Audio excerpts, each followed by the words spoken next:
నమస్తే, welcome to Magadha news. This is Lakshmi. ఇంటింటికో గోవు మగధ నినాదం.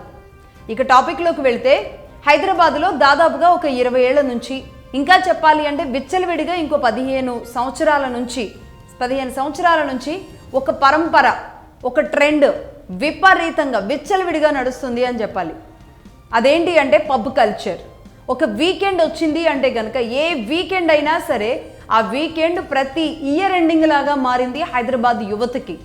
ఎందుకంటే ఇబ్బడిముబ్బడిగా డబ్బులు రావడం, సాఫ్ట్వేర్ కంపెనీలు, అలాగే ఎక్కడెక్కడి నుంచో డిఫరెంట్ కల్చర్ వాళ్ళందరూ ఇక్కడ ఉండడం, అలాగే పబ్బులు పెట్టుకోవడానికి గవర్నమెంట్లే చాలా చక్కగా ఓపెన్ ఆఫర్లు ఇచ్చేయడం. ఏ గల్లీ చూసినా, ముఖ్యంగా జూబ్లీ హిల్స్ లాంటి చోట, రోడ్ నెంబర్ 45 లాంటి చోట కనీసం చిన్న కార్ పార్క్ చేయడానికి, బైక్ పార్క్ చేయడానికి కూడా ఏమాత్రం చోటు లేకుండా రోడ్ నెంబర్ 45 అక్కడి నుంచి కొంచెం అవతలకు వెళ్ళిన ఈ పబ్బుల కోసం వచ్చిన వాళ్ళతో, అలాగే పబ్బులకు కాపలా కాస్తున్న బౌన్సర్లతో నిండిపోయి బ్లాక్ డ్రెస్సులు, బ్లాక్ కమాండ్స్తో విచ్చలవిడిగా ఒక స్వైర విహారం చేస్తున్నారు. ఆ మధ్యకాలంలో ఒక అమ్మాయిని ఈ పబ్బు నుంచి తీసుకువెళ్ళి కొంతమంది దుండగులు అంటే వాళ్ళ ఫ్రెండ్సే, వాళ్ళందరూ కలిసి ఒక 7 కలిసి అత్యాచారం చేసినప్పుడు ఆ పబ్బు గురించి మాట్లాడడం, ఆ పబ్లో అసలు డ్రగ్స్ ఇస్తున్నారా అనడం, అలాగే మీడియా ఛానల్స్, మాలాంటి మీడియా ఛానల్స్ అన్నీ కూడా అప్పుడే వచ్చి అప్పుడే కొత్తగా వెలికి తీసినట్టుగా, అప్పటి వరకు ఏం జరుగుతుందో తెలియనట్టుగా మాట్లాడడం దుర్మార్గమైన, దారుణమైన చర్య. కళ్ళ ముందే విచ్చలవిడిగా ఒక సంస్కృతి నడుస్తుంటే దాన్ని అడ్డుకట్ట వేయలేకపోతున్నాం. వన్స్ లోపలికి వెళ్ళిన తర్వాత అక్కడ లోపల డ్రగ్స్ అమ్ముతున్నారా, ఇంకేమైనా అమ్ముతున్నారా, ఏమేం జరుగుతుందో ఎవరికీ తెలియదు. ముఖ్యంగా హై క్లాస్ అమ్మాయిలుగా, అలాగే ఫేజ్ 3 అమ్మాయిలుగా, ఫేజ్ 3 అబ్బాయిలుగా ఉన్న వాళ్ళందరూ అక్కడికి వెళితే మాత్రమే మేము ఫేజ్ 3, అక్కడికి వెళితే మాత్రమే హై క్లాస్, అదర్వైజ్ మేము ఏ క్లాసు కాని వాళ్ళంగా మారిపోతున్నామని భావిస్తున్నారో ఏమో తెలియదు. కానీ డబ్బు చేతికి వచ్చింది అంటే కనుక పబ్బు రుచి తెలియాల్సిందే, పబ్బుకు వెళ్లాల్సిందే అన్నంతగా ఒక సంస్కృతిలో భాగంగా, వీకెండ్లో భాగంగా చేసేసుకున్నారు. ఒక్కసారిగా ఆ వారమంతా చక్కగా కనబడే అమ్మాయి పబ్బుకి వెళ్ళే టైంకి బ్లాక్ డ్రెస్సులో, సగం డ్రెస్సుల్లో విచ్చలవిడిగా కనబడుతున్నారు. అలాగే ఇందులో పూర్తిగా డబ్బున్న వాళ్ళ పిల్లలే ఉన్నారు అనుకుంటే కూడా పొరపాటే.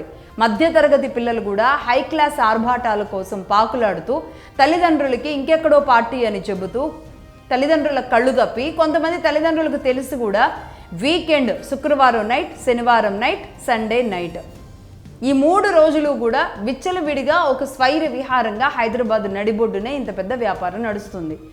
దీని గురించి ఎందుకు ఇంతగా గట్టిగా ఈరోజు చెప్పాల్సి వస్తుంది అంటే, దీనికి పూర్తి భిన్నంగా దాదాపుగా కొన్ని నెలల నుంచి దీనికి పూర్తి భిన్నంగా మరికొంతమంది యూత్ అంతా కలిసి, ముఖ్యంగా చాలామంది అబ్బాయిలంతా కలిసి ఈ జెన్జీ బ్యాచ్ అంతా కూడా ఏం చేస్తున్నారో తెలుసా? పూర్తి భిన్నంగా హనుమాన్ భజనలు చేస్తున్నారు. శనివారం రోజు థర్డ్ బండ్ ఆలయంలో 12:30 వరకు అక్కడ ఆలయం తెరిచి ఉంచుతారు. పూర్తిగా అంటే పబ్కి, వీకెండ్ పబ్స్కి వెళ్ళే ఈ కల్చర్కి పూర్తి భిన్నంగా ఆంజనేయ స్వామి భజనలతో, రామ కీర్తనలతో అసలు ఒక రకంగా ఒక ఊపుతున్నారని చెప్పాలి. అందులో ఎంత ఆనందం పొందుతున్నారంటే, ముఖ్యంగా అక్కడికి వెళ్ళిన పెద్దవాళ్ళు వీళ్ళందరూ కూడా ఎంతో ఎంజాయ్ చేస్తున్నారు. శివరాత్రి పర్వదినమో లేదంటే ఇంకేదైనా పర్వదినమో పూర్తిగా అంటే ఏడాదికి ఒకసారి కనబడే పర్వదినాల్లో, భజనల్లో ప్రతి వారం, ప్రతి వీకెండ్ కూడా శనివారం రాత్రి ఇలా జరుగుతుంది. ఒక్క తాడుబండ ఆలయంలోనే కాదు, ఇది అక్కడక్కడ కూడా ఈ కల్చర్ని తీసుకొస్తున్నారు.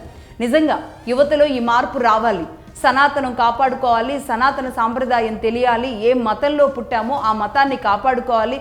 విచ్చలవిడిగా వేరే మార్గాల ద్వారా యువత దారి మళ్ళిన రోజు అది సొసైటీకి, భవిష్యత్తుకి, అలాగే ఈ డ్రగ్స్ తీసుకొని వీళ్ళు రేపు ఎలాంటి బిడ్డలను కంటారు, వీళ్ళ బిడ్డలు ఇంకెలా తయారవుతారు ఇలాంటి డ్రగ్స్ తీసుకోవడం వల్ల. కాబట్టి ఇది తల్లిదండ్రులు ఆలోచించుకోగలగాలి, ఎలాంటి బిడ్డలు తయారవుతారు.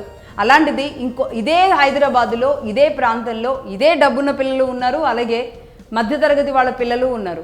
వీళ్ళందరూ కలిసి హనుమాన్ భజనలతో, హనుమాన్ చాలీసాలతో, జై హనుమాన్ జ్ఞానగుణ సాగర అంటూ వాళ్ళు ఆలపిస్తున్న, పవర్ఫుల్గా వాళ్ళు పఠిస్తున్న ఆ మంత్ర పఠనం వింటుంటే వైబ్స్ వస్తున్నాయి. పబ్లో కూడా అందని వైబ్స్ వస్తున్నాయి. పబ్లో ఉన్న వాళ్ళకి కూడా రానంత కిక్ వస్తుంది. ముఖ్యంగా అన్నిటికంటే కూడా ఒక సక్రమమైన మార్గంలో వాళ్ళని నడిపించడానికి మార్గదర్శకం అవుతుంది.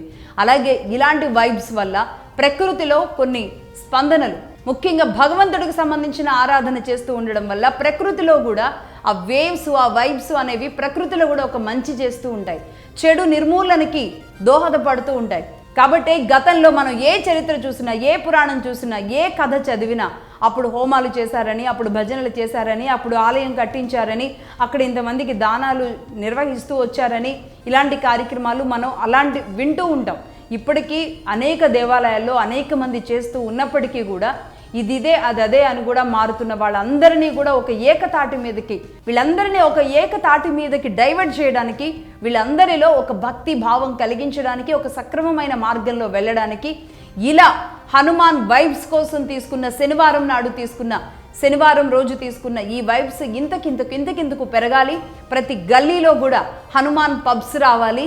హనుమంతుడు శక్తిశాలి, కొండల్ని పిండి చేయగల ధైర్యవంతుడు, అలాగే తన గురువు పట్ల అత్యున్నతమైన భక్తి భావం కలిగిన వాడు, అడిగితే ఏదైనా తన ప్రాణాన్ని, గుండెను కూడా చీల్చి ఇవ్వగలిగిన త్యాగధనుడు.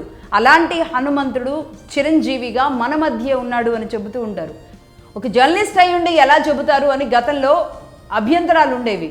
కాదు, జర్నలిస్టులు అయినా సరే ఈనాడు ధైర్యంగా మన సనాతనాన్ని, మన సాంప్రదాయాలని, మన భక్తిని, మన దైవాన్ని ముందుకు తీసుకువెళ్ళడానికి మంచిని మంచిగా, చెడుని చెడుగా చెప్పాల్సిన అవసరం ఉంది. అప్పుడే ఎంతో కొంత ఘోరంత మార్పు అయినా కూడా తీసుకురాగలిగిన వాళ్ళం అవుతాం. కాబట్టి శనివారం ఈరోజు హైదరాబాద్లో జరుగుతున్న ఈ భజనలకు సంబంధించి, ఆ వైబ్స్కి సంబంధించి ఇది ఇంతై ఇలా విస్తృతపరిచి అన్ని ప్రాంతాలలో కూడా ముందుకు వెళ్ళాలని మనస్ఫూర్తిగా కోరుకుంటూ, దట్స్ ఆల్ ఫర్ నౌ. చూస్తూనే ఉండండి మగధా న్యూస్. వి అడ్హైర్ టు ధర్మ.